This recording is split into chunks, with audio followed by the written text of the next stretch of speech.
Welcome to this episode of Inside Legal ESG. My name is Pamela Cone, and it's my privilege to serve as host for this podcast series.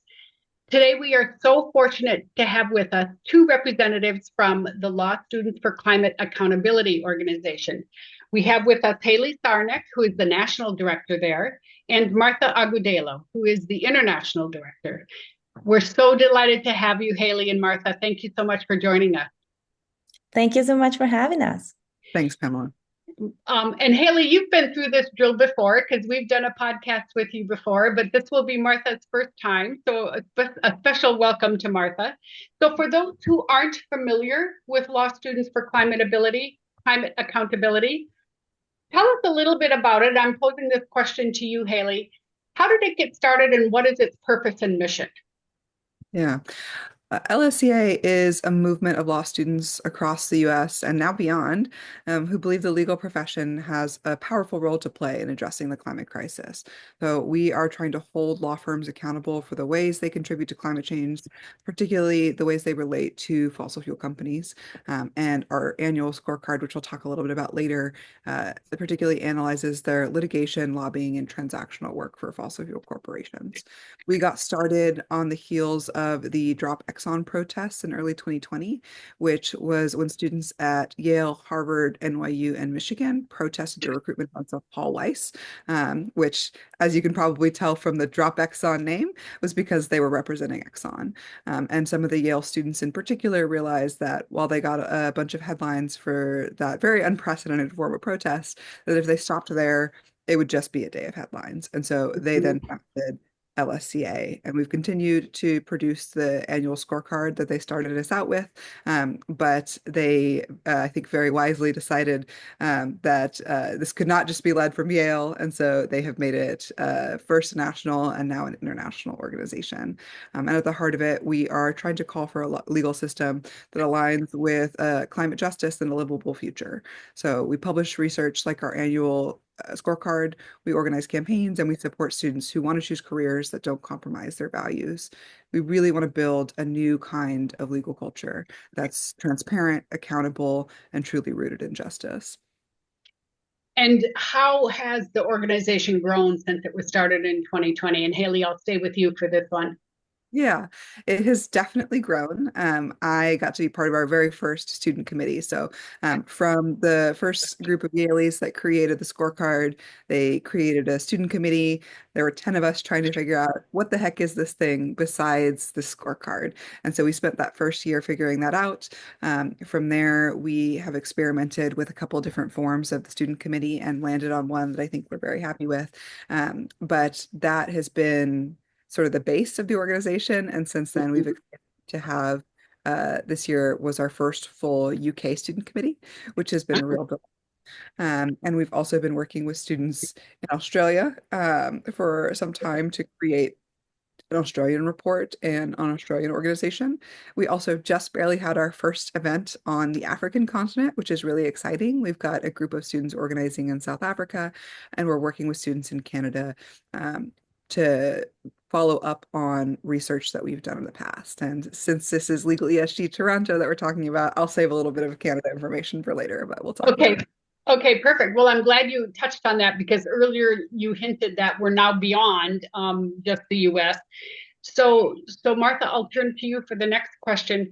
Tell us a little bit about the research and how the research is different in the various countries that you're now reaching out to. Of course, it's my pleasure. First, thank you for having me. I'm very excited to be here. Okay, so about our research. Our research focuses on uncovering and tracking how major law firms contribute to the climate crisis, especially through their work with fossil fuel clients.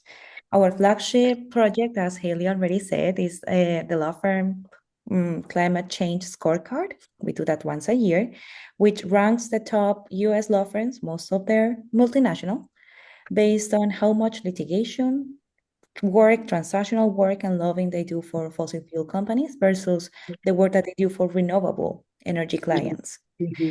We use publicly available data, court filings, lobbying records, deal announcements to map these relationships and then make them transparent. And we also release issues briefs and reports that dig deeper into specific practices and trends of firm behavior and their impacts in community. We call those legal legacies. All of this with the objective of giving students, as Haley said, giving students, but also lawyers and the public, clear, fact-based tools to have a conversation about the effect of legal work in the climate crisis and hopefully demand some accountability and responsible behavior from the legal industry. So as the interesting, one of our things in the interesting path that the organization has followed is that what started as a US-centered student movement has grown into an international network of law students committed with climate accountability. And we are really excited to be working with, as Haley say, groups in Canada, the UK, Australia, and South Africa now, where they are adapting and creating these new research and advocacy tools to the local contexts.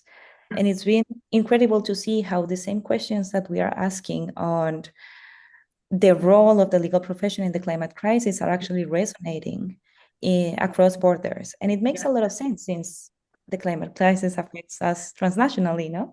Yeah, and the climate doesn't stop at borders, so neither should the work you're doing. When you talk about you're assessing law firms for the work they do with fossil fuel companies, does it matter the type of work? Like, what if a law firm is working with a fossil fuel company to help them transition? Do they get credit for that? Or is it, you know what, you've got fossil fuel companies amongst your client base, so ding, ding, ding. How do you evaluate the type of work that's being done? And I'll pose that to either one of you that would like to take that. Haley, you want to go first? Sure, that one can be a bit tricky. So we do our best to differentiate. Historically, when we've used one data set, IJ Global, we've always been able to make sure that we're only focusing on specific transactions that are fossil fuel transactions, because that's how it's categorized. We've since added in a lot more data from Bloomberg. It's a little bit trickier with the Bloomberg data.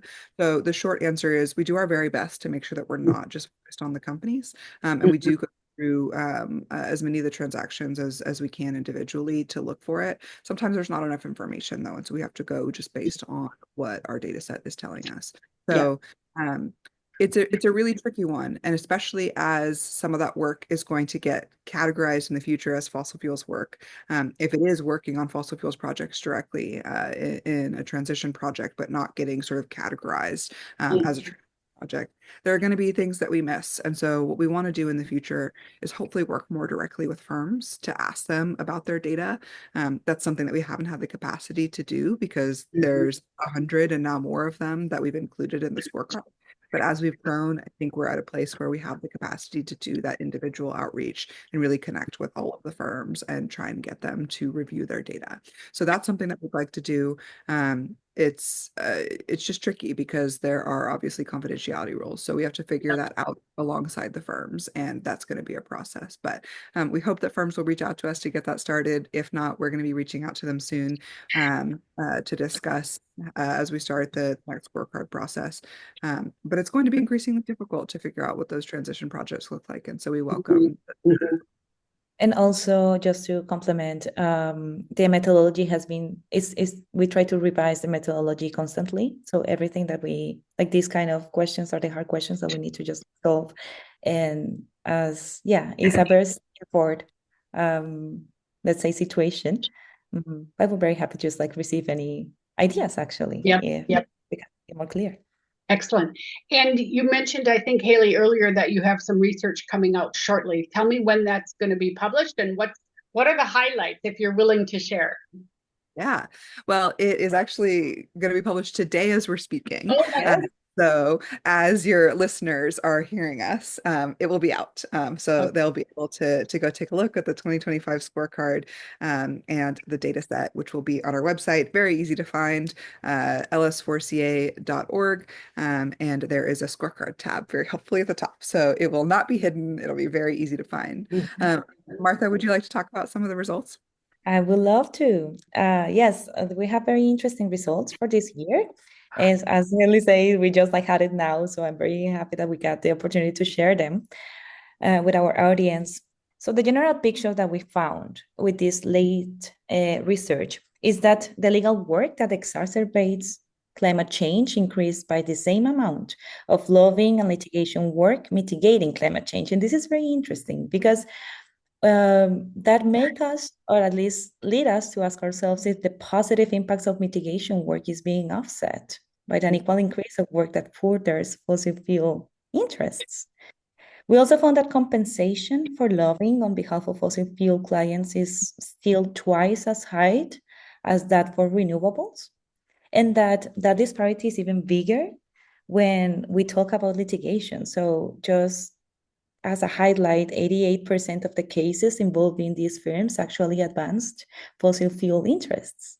And we also found that the work is concentrated.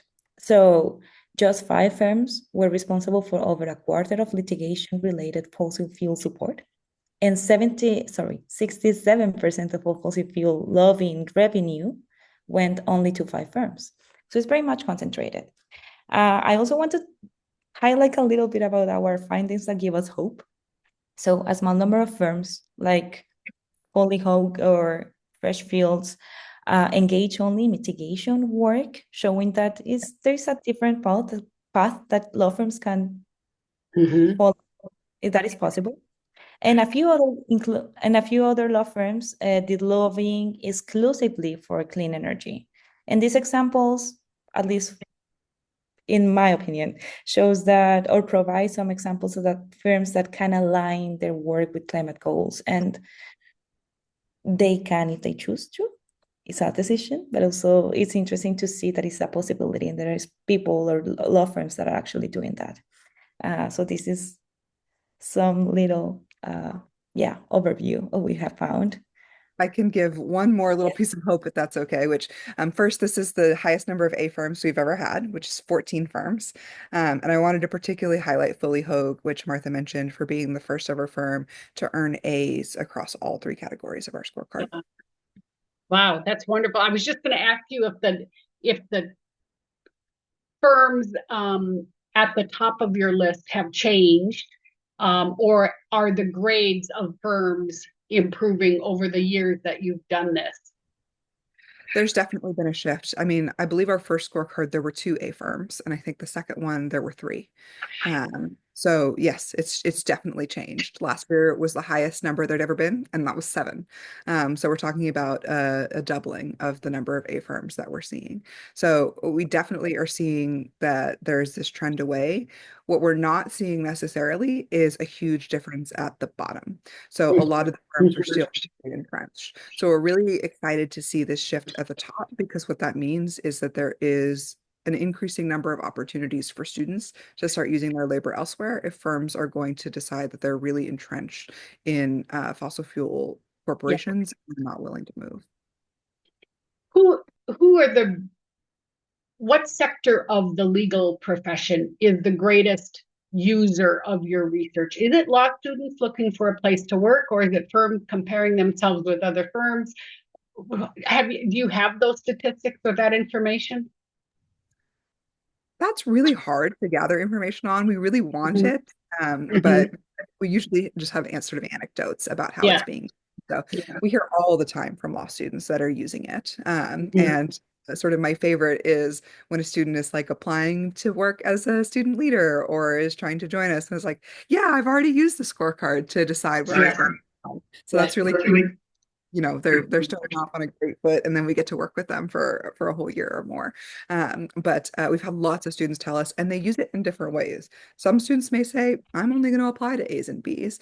But a lot of other students are going to say, well, the A's and B's are often not the ones that are doing the clean energy work that I want to do. So I'm going to use it hard just to avoid applying at F's. Or you might even go dig deep into the data. We're data nerds, so we really love when people dig into the data deeper than just the scorecard graphic. And so some folks might go actually look at the data and say, well, where is the most clean energy being done? And how can I find the firm that is going to be doing a lot of clean energy work and a comparatively small amount of fossil fuels work? And so we celebrate all of those uses of the scorecard. We think anything that people are doing to think about how this is going to play out in their work is great.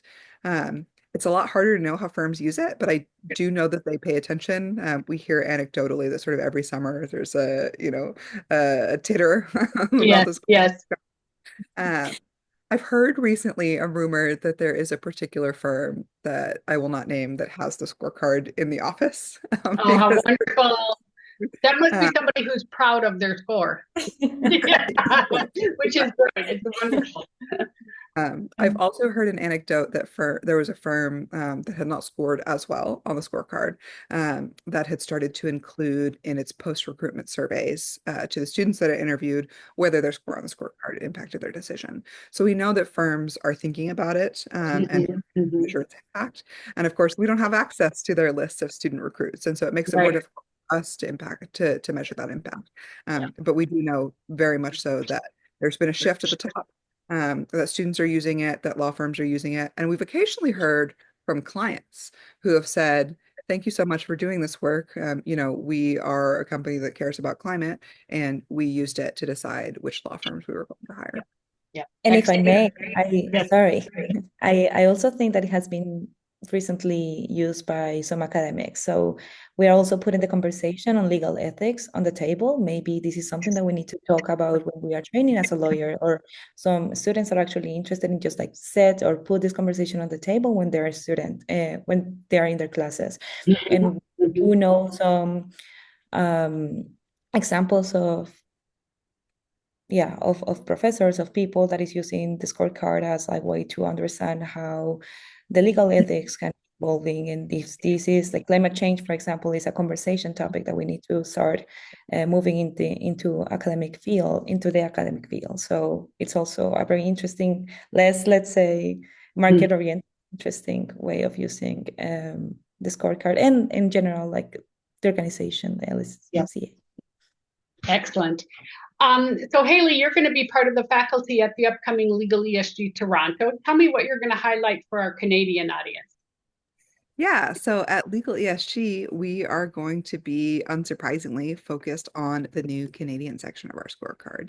So to give just a little bit of background on our Canadian work, we have started out by working with students at the University of Toronto to produce a Canadian report.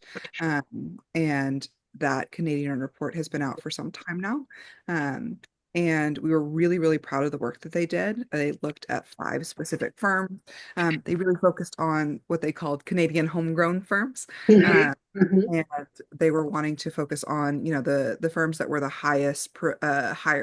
that were hiring the most Canadian students. And so they evaluated 5 firms, but they really only had the capacity to do that report and put it out. And then, folks graduated and moved on. We were then to bring on a student to do a review of that methodology to try and make it a little bit more robust. I'm really excited to say we now are working towards a fuller report. So that is in progress. For now, we have included a little bit of information about Canada in this upcoming report. So specifically, we focused on McCarthy Tetro and Faskin. Talk little bit about professional associations. So at the Legal ESG Toronto event, we'll talk a little bit about what we included there, those case studies, try and make clear that this is a legal industry-wide problem and we're not picking on people, but trying to, sort of raise that there are different ways that we can approach things. And then we'll also talk about what's next for Canada. So the fact that we would love anybody who's at Legal ESG Toronto, whether they're Canadian or not, but maybe especially if they're Canadian, to join us and to help us build the organization. And also that we've got an upcoming report. And so the more the merrier when it comes to building out a report. As Martha said, there's no such thing as a perfectly completed methodology. There's always things either that we didn't catch or that are going to change just because of how markets change. And so that means that we are always trying to figure out how to do a better job. We always welcome those conversations with firms. As long as they're approaching us in good faith, we are willing to have the conversation. And sometimes we've changed things, either in our methodology or the recategorization of a specific case because a firm has said, this doesn't make sense to me. So we really welcome conversations. And that's another thing that I really want to highlight is that we are trying to create as accurate a picture as possible so that students can make decisions and hopefully clients and lawyers can make decisions as well, that are in line with their values. And we're not trying to play a gotcha game. And so if folks talk with us about our methodology, the next report is just barely in early stages of getting going. And so now would be a great time. So those are the types of things that I'll want to raise at Legal ESG Toronto, which I'm so looking forward to hearing what you have to say there. And you touched on this a little bit when you said what's next for Canada and what's next. I would like to know what's next for LSCA, what's on your horizon, what things will you be doing differently or in addition, to the normal research that you've done in years past. What does 2025 and 2026 look like? Sure. It will probably not surprise you that the first thing I'm going to say is that the political landscape in the United States is very much shifting under our feet. So we are constantly evaluating our strategy, just like our methodology. And one of the things that I'm really looking forward to is we are hosting our first big convening in Berkeley this August, where our big international network can think collectively together about how to meet the moment. So that's what's top of brain for me. We really want to create a strong community that folks can turn to no matter how uncertain the rest of the world feels. I think that strong community is sort of the backbone that people can lean on when they're struggling to figure out how to operate in their firms, in their government roles, in their schools, wherever they are. It takes a lot of courage, I think, sometimes to meet the moment. And accountability is a topic that crosses borders. So we hope some of the legal ESG audience will consider joining us at the Berkeley convening. It'll be August 8th to 10th. And that'll be on our website by the time this comes out. And so we're going to be working to strengthen our international network and develop our strategy for the next few years. So that's what's top of mind for me is there's been so many changes. I want to get people together and hear from people about how we can develop a strong collective strategy, because I obviously don't have the answers and I'm not LSCA, right? It's a big network. And so the more input we can get from different sectors and different areas of the world, the better we're going to do at figuring out how to move into the next few years. But one thing that folks can continue to expect from us is that we're going to continue to do high quality research that illuminates the role of the legal industry when it comes to our environment. That's going to include our annual scorecard and also our legal legacy series.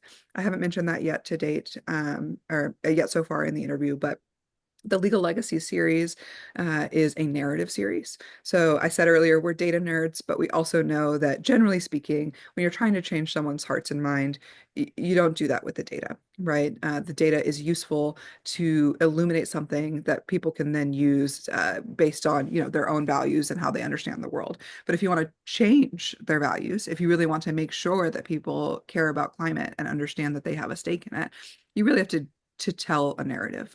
And so the Legal Legacy series is an attempt to do that. And what we specifically want to do is collapse the distance between the lawyers who are doing the work and the communities that are experiencing the effects on the other side. Because I think it's very easy to work on, say, a procedural motion that you're deep in the weeds on and have no contact in any way with the people on the other side. And that makes it very, very easy to not think about what your stake is in the climate crisis.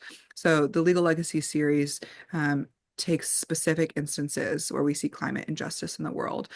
So I'll give a latest example. In Louisiana, the Calcasieu Pass pipeline has caused tremendous harm to the local communities. The harm that is felt in the bodies of people nearby is really extreme. And so the conversation that is often had about climate is really abstract and sort of difficult to, I think, picture how it's going to ultimately play out. We're talking about parts per million in the atmosphere, and what's the tipping point, and when can we say that we're too hot and can't go back, and meanwhile people are sort of still having their everyday life go on, so it feels very abstract and disconnected. But what I can say is there's this community in Louisiana that has experienced these harms very directly and upfront, and in ways that you might not expect. And so we wanted to make sure that we were in contact with frontline communities and that we were adding value. And so what we do in particular is not just retell the stories that they're already telling, because folks are fighters and they are making sure to stand up for their communities on their own. But what we wanted to do was highlight the role of the legal industry in particular. And so in the Louisiana piece, we said, this is the community we want to focus on. We researched the firms that participated, and we found out that one of the biggest players in that case was Latham and Watkins. And so they ended up playing a starring role, unfortunately, in that legal legacies narrative. That's how we approach it. And so we're going to continue to do that. We don't start with the firms. We start with a project that we want to research, and then we go from there. And it's been, I think, a really wonderful series for us being able to meet more people, talk to more people, understand what this crisis looks like on the ground, and to be able to have more effective conversations with lawyers who may not really, we all, I think, sort of have somewhat of an understanding that there is a climate crisis, but that doesn't mean that we understand what it looks like on the ground and what it could mean for us and our bodies. And so that's what the Legal Legacy series aims to do, is to highlight that. I put myself on mute because there's construction going on upstairs from my apartment, and I didn't want everyone to hear that. And so those legal legacy stories are found on your website. People can access them there. Excellent. Our Beyond the Score blog. Okay. So in my final question of both of you, and I'll start with Martha. Yes. In an era of tremendous headwinds against climate progress and even all things ESG, what gives you hope? What motivates you to keep doing this work day after day, given these political headwinds? Martha. I think that's the question of the moment, no? What gives me hope? I think what gives me hope in this moment is community. So, for example, now I have the chance of working side by side with young lawyers from different parts of the world, and to share, like the same deep concern on the climate crisis. And there is something powerful about learning from each other, growing together, being able to support one another, especially when we are navigating a challenging and sometimes a hostile environment. And when I think LSCA journey, it just gives me hope, because it started as a handful, like a group of students asking difficult questions, and now it has grown into a movement that is shaping conversation that in campuses, in media, hopefully in law firms. And then that shows that it is possible to actually enter the legal profession without compromising your values. And to me specifically, that was such an important thing when I became a lawyer. I really wanted to do something that was aligned with my values, and this kind of collective courage keeps me going. And I think that is kind of what I can say. That's a great word, collective courage, and particularly collective courage in the legal profession is so important right now, not just with climate, but with all the other things that we're seeing happen here in the US. Haley, what gives you hope? I really have to echo Martha that it's the community that keeps me going. What I will say is that I have to say I came into law school not particularly liking lawyers. My understanding of the legal profession was that it was one that was competitive to the extreme, that was individualistic, where people stepped on each other to get to the top. We were focused on perfection and doing 80, 90-hour plus weeks, and not focused on the impacts to anything else but your career. I think there are corners where unfortunately it is like that, but I don't think that that's most of the profession. And I think that even where it is, that folks are ready for change. And so I think the ability to change that culture, to make something new, where instead of being hyper competitive, we're collaborative and working together, or instead of focusing only on profit and getting to the next rung of the ladder, we're focused on a collective, healthy world. Those things give me hope. And I see that every day in the work that I do, that people are ready for something new and they are willing to take the time and invest the energy that it takes to build it. So the people definitely give me hope. And outside of LSCA, I also spend a lot of time with my very sweet puppy and my garden. I'm trying to learn how to practice organic gardening. So I highly recommend that for anybody who's looking for something outside of the work. I think a lot about food system collapse, which is not as hopeful. And so when I go work in the dirt and build, grow my own food, it makes me feel really hopeful about the ability to. You have the sweetest dog. Yes, a great gardening buddy. She's not very good at the gardening part, but she's very good at the buddy part. That is just wonderful. I want to thank both of you so much, not only for sharing what gives you hope, but for doing the work you're doing, because it is that example of the work that you're doing that gives me hope. There are lots of lawyers in the profession and others that work in the profession that are helping the legal community move towards a more just, equitable, and sustainable world. So here for all of the really good work you're doing. And thank you so much for joining us on the podcast today. Thanks so much. Thank you for having us. It's great to have, like a possibility to talk about these topics. And thank you. My pleasure. Bye-bye.